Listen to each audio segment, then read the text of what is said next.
আজ আপনাদের সাথে শেয়ার করব গাজরের কেক। গাজর কিন্তু শীতকালীন সবজি, সেই সবজি দিয়ে আপনাদের সাথে কেক রেসিপি শেয়ার করব। আসসালামু আলাইকুম, রাফিজাস কিচেনে স্বাগতম। এই তো চলে আসলাম আপনাদের সাথে গাজরের কেক রেসিপি নিয়ে। প্রথমে নিয়ে নিলাম দুইটা ডিম, সাদা অংশ আমি দিব আর হলুদ অংশটা রেখে দেব একটা বাটিতে, কারণ সাদা অংশটাকে প্রথমে আমি বিট করে নেব।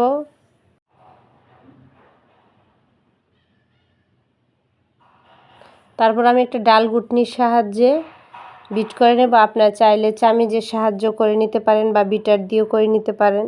আমার হাতের কাছে যা ছিল আমি তা দিয়ে আপনাদের সাথে গাজরের কেক রেসিপিটা শেয়ার করব। তারপর কয়েক মিনিট এভাবে হাতের সাহায্যে বিট করে নেওয়ার পর তারপরে হাফ কাপ চিনি নিয়েছি, নিয়ে আমি অল্প অল্প করে আমি দুইবারে চিনিটাকে একদম মিশিয়ে নেব ডিমের সাদা অংশের সাথে। তারপর কয়েক মিনিট করার পর আবার চিনি দিয়ে দেব। চিনি দিয়ে আমি ডাল ঘুটনিটা দিয়ে আবার একদম মিশিয়ে নেব এবং ফুম করে নেব। একটু সময় নিয়ে করলে অনেক সুন্দর করে ফুম হয়ে যায়। তারপর যে কুসুমটা উঠিয়ে রেখেছিলাম সেই কুসুমটা দিয়ে আবার এভাবে হাতের সাহায্যে একদম ফুম করে নিচ্ছি। কুসুম দেওয়ার পর এতটাও করা যায় না, জাস্ট মিশিয়ে নেবেন। তারপর দিয়ে দিলাম তেল বড় চামচের 4 চামচ। তারপর আবার ভালো করে আমি বিট করে নিচ্ছি। তারপর দিয়ে দিলাম একটা ছাঁকনির মধ্যে 1 কাপ আটা, baking powder, baking soda, half table চামচ করে স্বাদ মতো লবণ, আপনারা স্কিপ করতে পারেন লবণটা, হাফ চামচ করে আমি দিয়েছি। তারপর ভালো করে চেলে নেব। চালা আটাটা দিলে অনেক স্মুথভাবে দলা দলা বেঁধে থাকে না। তারপর ভালো করে আবার চামচের সাহায্যে আমি মিশিয়ে নিচ্ছি।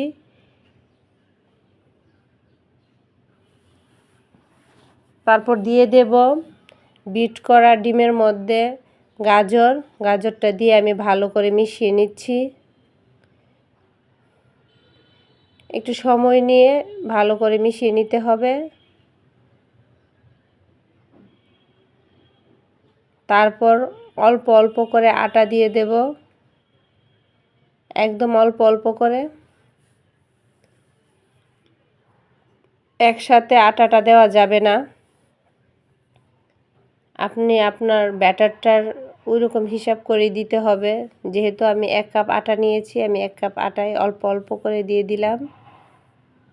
যখন মনে হবে যে না আটাটা দেওয়ার পর কেকের যে ব্যাটারটা পারফেক্ট না, তখন অল্প করে দুধ দিয়ে মিশিয়ে নেবেন। যতটুকু আপনার প্রয়োজন ততটুকুই দিবেন।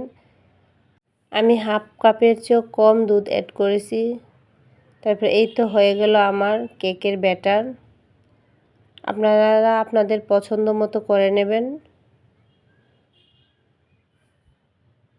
এখন আমি একটা কেকের মোল্ড নিয়ে নেব, নিয়ে একটা পেপার বিছিয়ে দিয়েছি।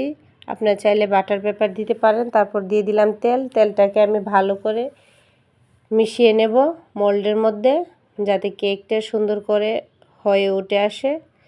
মোল্ডের মধ্যে আমি দিয়ে দেব কেকের ব্যাটার।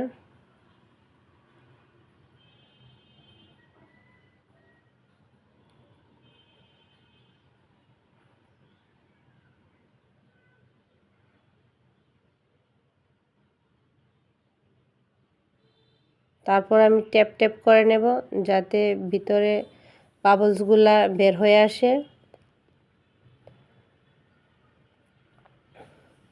একটু সৌন্দর্যের জন্য আমি দিয়ে দেব গাজর কুচি। আপনারা যে কোনো দিতে পারেন, নাও দিতে পারেন। আমি গাজর কুচিটা একটু সৌন্দর্যের জন্য দিয়ে দিলাম।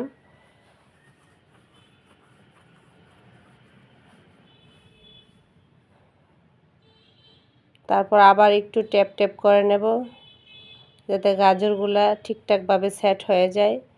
আমি প্রেসার কুকারের মধ্যে করে নেব কেকটা, সেই জন্য একটা স্ট্যান্ড দিয়ে দিলাম প্রেসার কুকারে। তারপর কেকটা প্রেসার কুকারে দিয়ে ঢাকনা আটকে দিলাম, আর সিটির যে ঢাকনাটা এটা আমি খুলে রেখেছি। 15 থেকে 20 মিনিটের মধ্যে হয়ে যাবে।